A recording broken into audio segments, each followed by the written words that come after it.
അപൂർവ ഇനം ആമക്കുഞ്ഞുങ്ങളെ തിരികെ അവിടേക്ക് തന്നെ കയറ്റി അയച്ചു. നെടുമ്പാശ്ശേരി വിമാനത്താവളത്തിൽ തിങ്കളാഴ്ച രാത്രിയാണ് 1 കോടി രൂപ വിലമതിക്കുന്ന ആമക്കുഞ്ഞുങ്ങളുമായി ചെന്നൈ സ്വദേശി പിടിയിലായത്.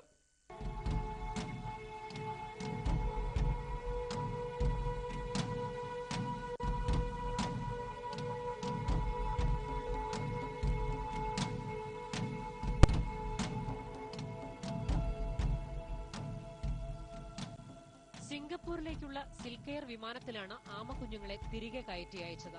ഇന്ത്യൻ വിപണിയിൽ 1 കോടി രൂപയോളം വിലയുള്ള ഈ അപൂർവ ഇനം ആമക്കുഞ്ഞുങ്ങളെ 2 വലിയ സൂട്ട്കേസുകളിലാക്കിയാണ് കസ്റ്റംസ് അധികൃതർ സിംഗപ്പൂരിലേക്ക് അയച്ചത്. റെഡ് ഇയേർഡ് സ്ലൈഡർ എന്ന ഇനത്തിൽപ്പെട്ട ഈ ആമക്കുഞ്ഞുങ്ങൾക്ക് ഇന്ത്യയിൽ ഇറക്കുമതി നിരോധനമുള്ളതിനാലാണ് ഇവയെ തിരികെ സിംഗപ്പൂരിലേക്ക് തന്നെ കയറ്റി അയച്ചതെന്ന് കസ്റ്റംസ് അധികൃതർ കൊച്ചിയിൽ അറിയിച്ചു. ആമക്കുഞ്ഞുങ്ങളുമായി വിമാനത്താവളത്തിൽ വന്നിറങ്ങിയ തമിഴ്നാട് സ്വദേശി അബ്ദുൾ റഹീം നൈന മുഹമ്മദിൽ നിന്ന് 17,000 രൂപ പിഴ ഈടാക്കിയതിനു ശേഷം ഇയാളെ വിട്ടയച്ചു. നെടുമ്പാശ്ശേരി വിമാനത്താവളത്തിൽ വന്നിറങ്ങി ഗ്രീൻ ചാനലിലൂടെ പുറത്തേക്ക് കടന്ന അബ്ദുൾ റഹീമിന്റെ പെരുമാറ്റത്തിൽ സംശയം തോന്നിയതിനെ തുടർന്ന് കസ്റ്റംസ് അധികൃതർ നടത്തിയ പരിശോധനയിലാണ് കഴിഞ്ഞ ദിവസം ആമക്കുഞ്ഞുങ്ങളെ കണ്ടെത്തിയത്. ഇയാളിൽ നിന്ന് ലഭിച്ച രേഖകളിലെ വിലാസത്തിലാണ് ആമക്കുഞ്ഞുങ്ങളെ കയറ്റി അയച്ചിരിക്കുന്നത്.